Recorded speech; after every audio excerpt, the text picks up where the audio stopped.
Peuple de France et du monde, je viens vers vous pour faire appel à votre bon sens. Hommes et femmes de la Terre, écoutez la souffrance de notre planète.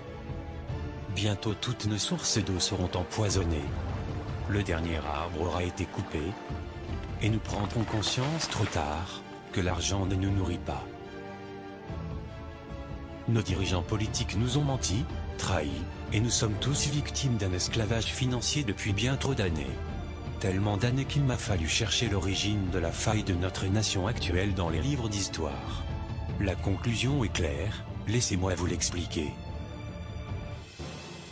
La République fut créée sur la base des écrits de Machiavel, au milieu du XVIIIe siècle. Je cite. La République garantit le pouvoir par la corruption. Celui qui détiendrait l'argent aurait donc tous les pouvoirs, si les nations adoptaient la République. Le message du livre de Machiavel le Prince est que les lois et la moralité sont des fictions qui ne s'appliquent en aucune manière au roi et au pape.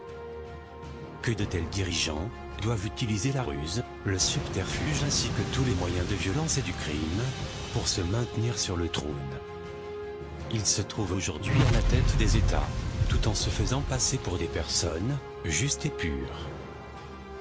Depuis toujours, ceux qui n'ont aucune valeur morale, aucune éthique, aucun scrupule, sortent toujours vainqueurs.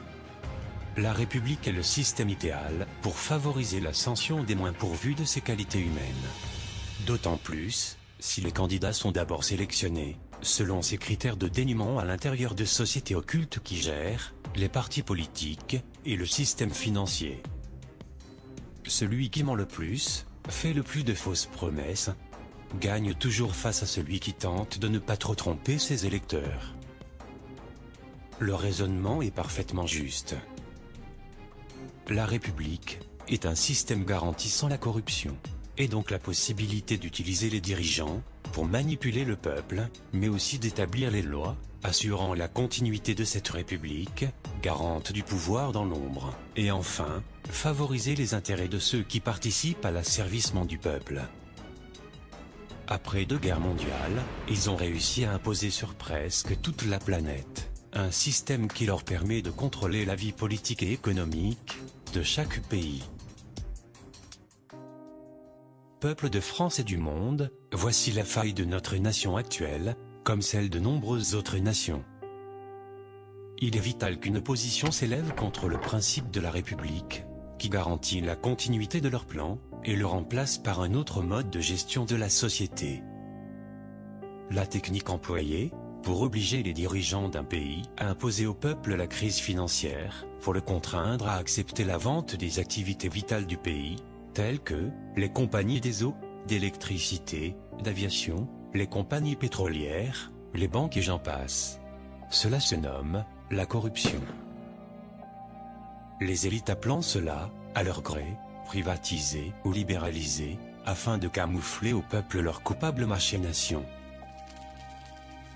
Depuis les années 2006, les élites ont lancé leurs grandes offensives économiques sur l'Europe, avec la complicité des principaux dirigeants politiques et économiques.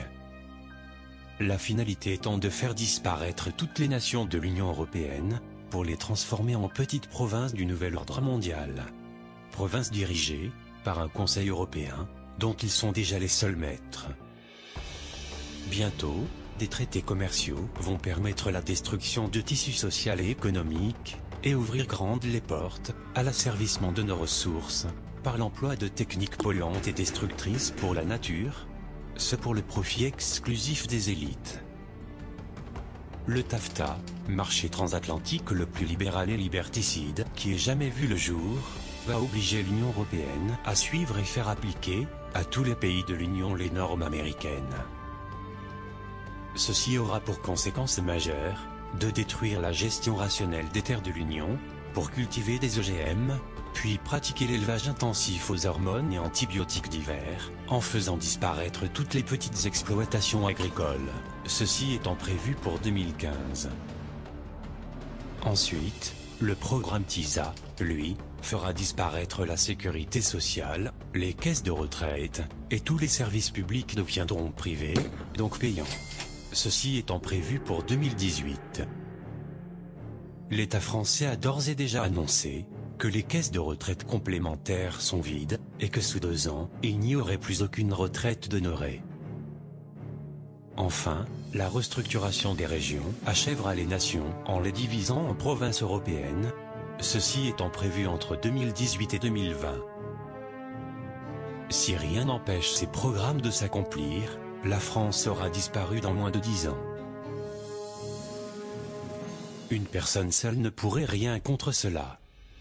En revanche, un peuple uni, un peuple assez fort culturellement, pour disposer à la fois d'une base sociale solide et d'une philosophie civique. Un peuple dont le pays offre assez de rayonnement international pour que son action soit rapidement suivie par d'autres nations. Un tel peuple pourrait prendre définitivement son avenir en main. Vous, Français, qui refusez ce nouvel ordre mondial, vous qui voulez conserver identité et indépendance, vous qui souhaitez établir vos propres valeurs, votre propre mode de vie, vos propres lois et enfin retrouver votre dignité. Vous, Français, qui jugez que la prospérité de la France ne devrait pas profiter qu'aux seuls banquiers et politiciens.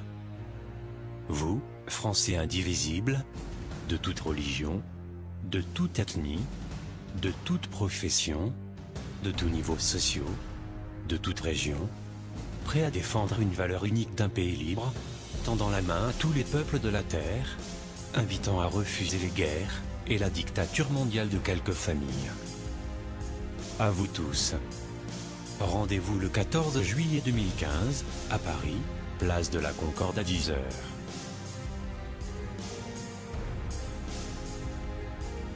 Le fait de mettre en place un concept humaniste à la tête de l'État changera profondément notre société.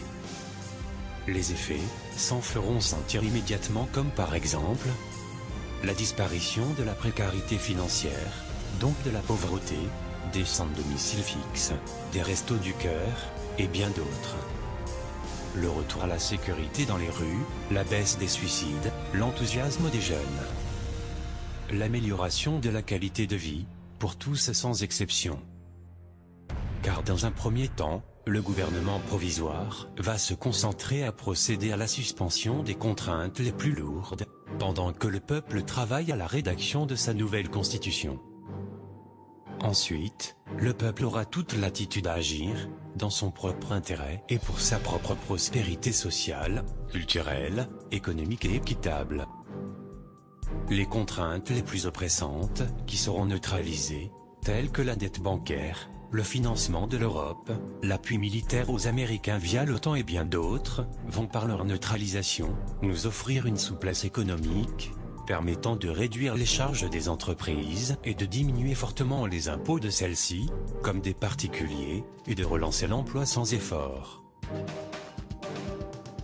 Peuple de France, devant l'imminence de la disparition de la France par le TAFTA, le 14 juillet 2015, est une dernière chance de sauver notre pays.